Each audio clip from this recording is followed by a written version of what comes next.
Hello viewer, जैसा आपने thumbnail में पढ़ा है कि आज हम लोग इस वीडियो में क्लास 12th की पोइट्री का सेकेंड चैप्टर डिस्कस करेंगे, जिसका नाम है an elementary school classroom in a slum. झुग्गी बस्ती में एक प्राथमिक विद्यालय का कक्षा। इसको कंपोज किया है स्टीफन स्पेंडर ने। और आगे बढ़ते हैं हम पोएम में, देखते हैं अबाउट द पोएट है, कवि के बारे में कुछ जानकारी है।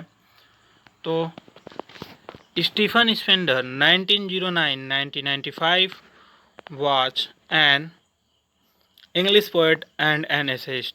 जो स्टीफन स्पेंडर थे वो एक अंग्रेजी कवि और एक निबंधकार थे। He left University College Oxford without taking a degree and went to Berlin in 1930। उन्होंने अपने कॉलेज ऑक्सफोर्ड को बिना डिग्री लिए छोड़ दिया और बर्लिन चले गए 1930 में। Spender took a keen interest in politics. Spender ने अत्यधिक कह सकते हैं कि रुचि लिया पॉलिटिक्स में, राजनीति में। And declare himself to be a socialist and a pacifist. और स्वयं को उन्होंने एक समाजवादी और एक शांतिवादी व्यक्ति घोषित कर दिया। यहाँ पे सोशलिस्ट का अर्थ हो जाएगा समाजवादी और पैसिफिस्ट का अर्थ हो जाएगा शांतिवादी।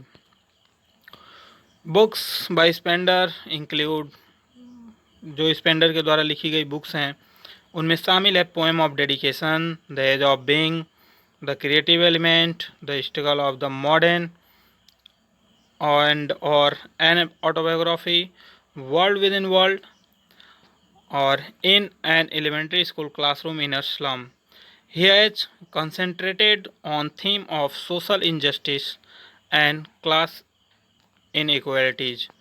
और उन्होंने जो सबका ध्यान केंद्रित कराया है, या उन्होंने अपना ध्यान केंद्रित भी किया था, और जो विषय थे जिस पर उन्होंने अपना पूर्ण ध्यान केंद्रित किए थे वो थे सामाजिक अन्याय और वर्ग असमानता। तो इस पोएम में क्या है देखते हैं। टेक्स्ट हम शुरू करते हैं। टेक्स्ट शुरू करने से पहले मैं आपको बता दूं कि यहाँ पे इन्होंने स्लम में पढ़ने वाले स्कूल, जो स्लम में स्कूल होते हैं उसमें पढ़ने वाले बच्चों के बारे में बताया है। और इन्होंने लोगों से रिक्वेस्ट भी की है कि जहाँ तक हो सके इनकी मदद की जाए। तो चलिए बिना डिले किए हम अपनी कविता को शुरू करते हैं। For for from gusty wave these children face. और इन बच्चों के चेहरे झोंकेदार लहरों से बहुत बहुत दूर हैं। Like rootless weeds the hair torn round their pallor. और उनके पीले चेहरे पे यहाँ पे लिखा है लाइक रूटलेस वीड्स, है ना। और जैसे जड़ से कोई उखड़ी हुई जंगली घास हो या पौधा हो, तो जड़ से उखड़ी हुई घास के समान उनके जो बाल हैं उनके पीले चेहरों पर बिखरे हुए हैं। The tall girl with her way down head. और अब यहाँ पे वो उस क्लासरूम में बैठी हुई एक लंबी सी बच्ची के बारे में बता रहे हैं कि the tall girl with her way down head, एक बच्ची जो कि एक लंबी बच्ची है, वो अपने सिर के वजन को नीचे झुकाए हुए बैठी, यानी अपने सिर को नीचे किए हुए बैठी है। द पेपर स्विमिंग बॉय, और एक लड़का जो कि एक मतलब इतना पतला है कि उसको कवि ने तुलना कर दिया कागज से। द पेपर स्विमिंग बॉय, कागज की तरह पतला दिखने वाला एक लड़का, बताइए। विथ रैट्स आइज, और जिसकी चूहे की जैसे आँख हैं। अब चूहे की जैसी आँख का मतलब जो इधर उधर देख रहा है।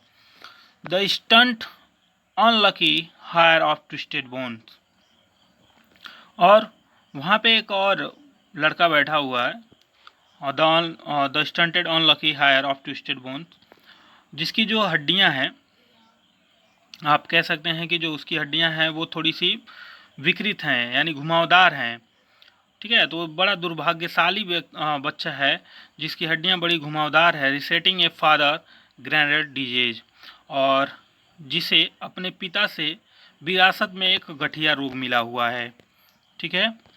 अब हम आगे बढ़ते हैं। His lesson from his desk, जो कि अपने डेस्क पे बैठ के अपना पाठ याद कर रहा है। At back of the dim class, और उस क्लास में, डीम क्लास में मतलब कि उस क्लास में रोशनी बहुत कम है, तो उस कम रोशनी वाली कक्षा में सबसे पीछे वन अननोटेड, यहाँ पे लिखा हुआ है one unnoted sweet and young, एक जो बच्चा कह सकते हो उपेक्षित, जिस पे कोई ध्यान नहीं दे रहा है। तो एक उपेक्षित प्यारा सा और अल्पवयस्क यानी छोटा बच्चा, अल्पवयस्क का मतलब क्या हो गया, तो बच्चा बैठा हुआ है। His I live in a dream, और जो उसकी आंखें हैं वो सपनों में खोई हुई हैं, उस बच्चे की आंखें सपनों में खोई हुई हैं। ऑफ स्क्वायरल गेम्स, गिलहरी के खेल के। इन ट्री रूम, जो कि पेड़ों के कमरे में हो रही हैं। डैट मीन्स जो पेड़ों के कमरे जैसे मोखले होते हैं ना, जो पेड़ों के बीच में कोतड़े टाइप के कुछ बन जाते हैं जिसमें गिलहरियां रहती हैं, तो वहीं पे वो बच्चा सोच रहा है कि गिलहरी के खेल के बारे में सोच रहा है। अदर देन दिस, और इन सब से हटकर। इन सब से का मतलब क्या है, इस कक्षा में, जिस कक्षा में वो बैठा है उससे हटकर वो गिलहरी के खेल के बारे में सोच रहा है। उम्मीद करता हूँ आपको ये स्टेंजा समझ में आया होगा। नेक्स्ट स्टेंजा की तरफ हम लोग बढ़ चलते हैं। ऑन शावर क्रीम वॉल्स, अब यहाँ पे देखिए लिखा है शावर क्रीम वॉल्स, मीन्स खट्टे मक्खन की जैसी दीवारें। अब खट्टे मक्खन का मतलब क्या है कि जैसे बहुत ही पीले रंग का, भद्दे रंग का हो जाए, तो यहाँ पे खट्टे मक्खन जैसी पीले और भद्दे रंग की दीवारें। डोनेशंस, यहाँ पे लिखा है डोनेशंस। डोनेशन का मतलब दान में दी हुई कुछ चीज़ें वहाँ पे लगी हुई हैं दीवारों पे, जो कि खट्टे भद्दे मक्खन जैसी दीवारें हैं पीले रंग की, उस पर डोनेशन में मिली हुई कुछ चीज़ें लगी हुई हैं। क्या क्या चीज़ें हैं वो देखते हैं हम आगे। शेक्सपियर हेड, वहाँ पे एक शेक्सपियर की तस्वीर लगी। शेक्सपियर हेड का मतलब ऐसी शेक्सपियर की तस्वीर है जो सिर से लेकर और छाती तक है, ठीक है ना, यानी सीने तक की तस्वीर है। क्लाउडलेस एट डॉन, और बिना बादलों के एक भोर की तस्वीर। कैसी तस्वीर, बिना बादलों के भोर की तस्वीर। भोर मतलब जो सुबह होता है ना उस समय का, डॉन।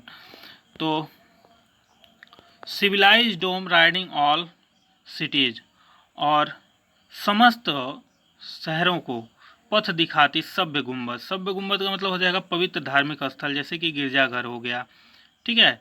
इन सब की तस्वीरें लगी हुई हैं। और बेल्ड घंटीनुमा, फ्लावरी टायरोलिज वैली, तो फूलों वाली ट्रायोलीज जो घाटी है उसके बारे में बता रहा है कवि। Open handed map awarding the world it's world, और एक खुला हुआ नक्शा है। जो खुला हुआ नक्शा का मतलब जो गंदी बस्ती है उनकी, जहाँ पे वो बच्चे रहते हैं, उसको संसार की बाकी दुनिया से परिचित करवा रहा है। एंड एट, और अभी तक, फॉर दी चिल्ड्रेन, इन बच्चों के लिए, दिस विंडो, ये खिड़कियाँ, नॉट दिस मैप, न कि यह नक्शा, देयर वर्ल्ड, उनका संसार है। यानी इन बच्चों के लिए वो खिड़कियाँ ही उनकी संसार है, न कि यह नक्शा। खिड़कियों का मतलब वो जो जहाँ पे वो बच्चे रहते हैं ना, जिसके बाहर मतलब जैसे खिड़की के बाहर आप देखते हैं तो उनकी झुग्गी झोपड़ी दिखाई देती है, तो जहाँ पे वो रहते हैं वही उनका संसार है, न कि ये नक्शा है जिसमें पूरा संसार समाया हुआ है। Where all their future painted with a fog, और जहाँ पे वो रहते हैं तो उनका संपूर्ण भविष्य जो है कोहरे यानी धुंध से ढका हुआ है, ठीक है, यानी धुंध की पुताई कर दी गई है उनके संपूर्ण भविष्य पे। A narrow street sealed in with a lead sky, और यहाँ कभी कह रहा है कि एक संकीर्ण गली है, यानी उस बस्ती की जो संकीर्ण गलियाँ हैं जो नीले धूसर शीशे के रंग से आसमान से बंद की हुई हैं। डैट मीन्स कि जो आसमान है उसका जो नीला रंग है, धुंधला सा दिखाई देने वाला, उससे उनकी वो संकीर्ण गलियां ढकी हुई हैं। Far far from river capes and star of words, और यहाँ पे कभी कहता है कि वो जो हैं रिवर्स, नदियों, केव्स, अंतरीपों, एंड स्टार ऑफ वर्ड्स, और शब्दों के तारों। शब्दों के तारों का मतलब हो गया जैसे वादा होता है ना कोई, उससे, तो इन सब से वो बहुत दूर हैं।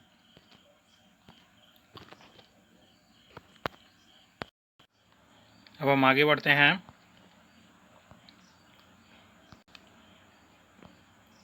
देखिए यहाँ कभी कहता है surely Shakespeare is wicked, the map a bad example. वास्तव में यदि देखा जाए, या निश्चित रूप से ही, जो शेक्सपियर है वो बिल्कुल ही घृणास्पद है इन बच्चों के लिए, क्योंकि शेक्सपियर के जो नाटक वगैरह होते हैं वो हमेशा प्रेम पे आधारित होते हैं या राजाओं पर आधारित होते हैं, और इन बच्चों के लिए इन सब का कोई मायने नहीं है, ठीक है ना। प्रेम का और राजाओं जैसी ज़िंदगी का कोई मायने नहीं है।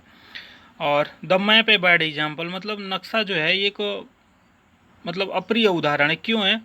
क्योंकि इनका जो दुनिया है ना वो सिर्फ वही बस्ती है जहाँ पे ये रहते हैं, विथ शिप्स एंड सन, और जहाज़ों और सूर्य के साथ, and love tempting them to steal, और जो प्रेम है तथा स्नेह है वो उन्हें चोरी करने के लिए प्रलोभित करता है। अर्थात उन्हें प्रेम जो है बहुत कम मात्रा में मिलता है लोगों से, तो वो प्रेम के भूखे हैं कि मतलब उन्हें कोई प्रेम करे, ठीक है, उन्हें प्यार मिले समाज से।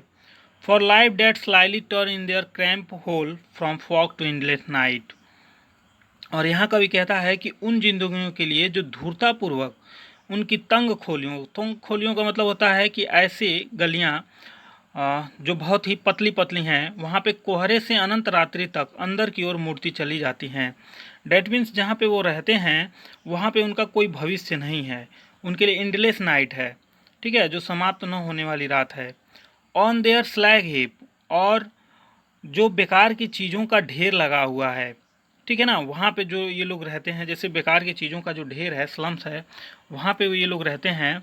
तो the children wear skin peep through by bones, और वहाँ पे रहने के कारण चूँकि इनका न्यूट्रिशन अच्छे से नहीं हो पाता है, ठीक है, अच्छे से खान पान नहीं हो पाता है, इस कारण से जो इन बच्चों की जो हड्डियाँ हैं वो शरीर के ऊपरी खोल से, यानी कि जो त्वचा है उसमें से झांक रही हैं, यानी आप साफ साफ इनकी हड्डियों को इनकी त्वचा के अंदर देख सकते हैं। And spectacles of steel with mended glass like bottle bits on stone, और जो इन्होंने चश्मे पहन रखे हैं ना, ये टूटे हुए शीशे को जोड़ के बनाए गए हैं। ऐसा लगता है जैसे मानो किसी बॉटल्स को पत्थर पे पटक के तोड़ दिया गया हो, ठीक है। तो जो निशान बनते हैं ना उन शीशों को जोड़ने से, वैसे ही निशान इनके चश्मों के शीशे पे पड़े हुए हैं, ठीक है।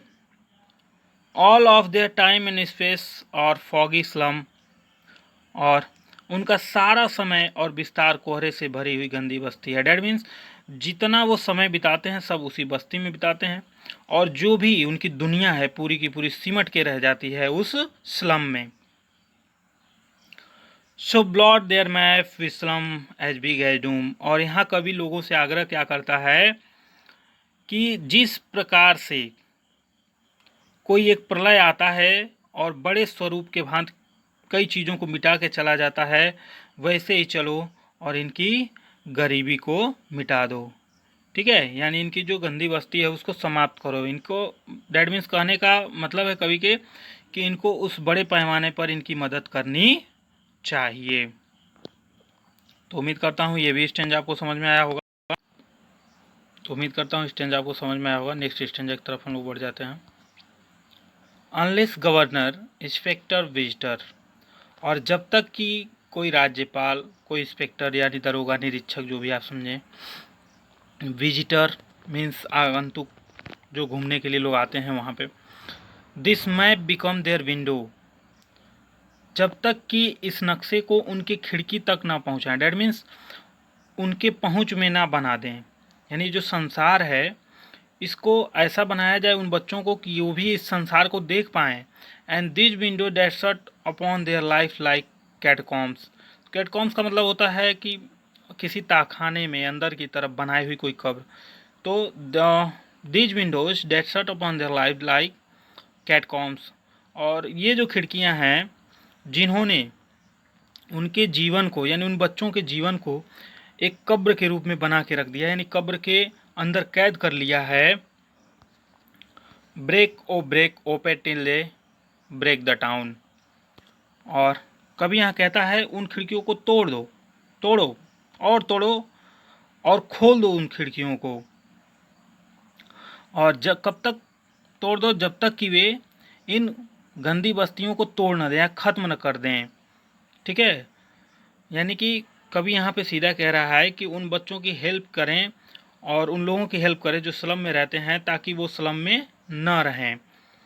And show the children to green fields, और बच्चों को हरे भरे मैदान दिखाओ, यानी उन्हें बाहरी संसार देखने दो। एंड मेक देयर वर्ल्ड, और मेक देयर वर्ल्ड मीन्स उन्हें जो है खुद का संसार बनाने दो।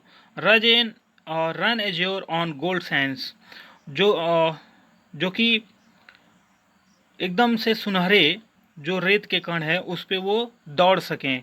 यानी जो वो खुश रहेंगे, जब उनके पास सारी चीज़ें रहेंगी, व्यवस्थित ढंग से रहेंगे, तो वो हमेशा खुश रहेंगे। तो वही कवि कहना चाहता है, run azure on gold Sands, और उन्हें सोने जैसी चमकदार बालू या रेत कह लीजिए पर दौड़ने के लिए प्रेरित करो। ठीक है। And let their tongues run neck into book, और उनकी जुबान को नंगे तौर पे किताबें दौड़ने दो। यानी कि जो बच्चे हैं वहाँ के, उन्हें बहुत ज़्यादा शिक्षित करो, जितना शिक्षित आप कर सकते हो उतना करिए। The white and green leave open history there, और उन्हें हरी भरी पत्तियों के खुले वातावरण में रहकर अपना खुद का इतिहास बनाने दो। हुज लैंग्वेज इज द सन, और जिसकी भाषा सूर्य के समान हो। सूर्य के समान का मतलब यहाँ कवि क्या कहना चाहता है, जो कि उनकी भाषा ऐसी हो जैसे सूर्य में ऊष्मा होती है और तेज होता है। ठीक है। और वो अपने जीवन में हमेशा सफल रहता है, तो बच्चे भी अपने जीवन में सफल होकर के इतिहास रच सकें। तो ये सबकी मदद से ही संभव होगा। तो यहाँ पे पोएट उन स्लम में रहने वाले बच्चों के बारे में बताता है, और ये भी बताता है कि कैसे उनको एक अच्छा भविष्य दिया जा सकता है, और ये सबके सहयोग से ही संभव है। तो उम्मीद करता हूँ आपको पोएम पसंद आई होगी, समझ में आई होगी। पोएम कैसी लगी कमेंट